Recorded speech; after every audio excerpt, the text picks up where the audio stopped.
Richard Southern joins us to chat about some of the day's more interesting and unusual stories. Remember Free Willy, the movie? Well, communicating with whales might not be as far-fetched as we once thought, Richard. Can you believe it? It's true, Erica. Scientists, they are trying to now interpret the clicking sounds that sperm whales make using AI, and then are going to try and use that information to talk back to the whales.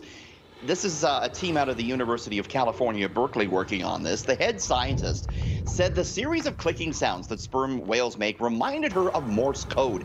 That's how the idea to decode it first came along. The clicks that sperm whales make are also, they say, ideal for attempting to decode because they translate into ones and zeros. And the animals communicate over great distances, so they can't use body language or facial expressions. That's why scientists think they have a rich language. All this creates a lot of data, though, and even if the computer spits out a language model, we might not have the context to put it into place. We don't know, just like you and I are talking, we're not doing anything. It's hard to figure out what we're saying. Right. So some scientists, Erica, they're skeptical that this is going to work. Others think it might. And if it does, there's a whole civilization under our nose that we can talk to. What would you say to a whale if you could talk to the whale, Erica? I don't know what I would say. I'd want to know how they're communicating, what they're saying to each other. I'm sure it's just sort of a survival type of thing, but it's worth a shot. I mean, I'd be so interested, right?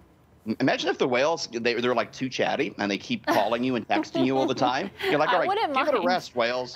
I wouldn't mind. Text here. me anytime, whales. Okay.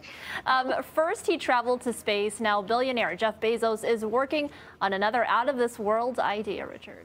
Every day. We're talking about Bezos all the time. This guy's doing crazy stuff. Right now he's talking about building a space station.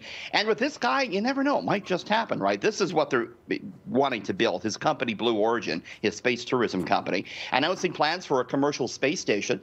The company describes it as a mixed-use business park in space, which could house 10 people, 32,000 square feet. It would, they say, be an ideal location for filmmaking in microgravity, for cutting-edge research. It will also have a space hotel.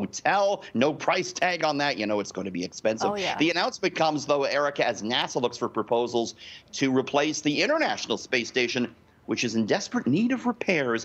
There's your next trip, maybe, Erica, up to the Space Hotel. I don't know if it'll happen in our lifetimes. You think so?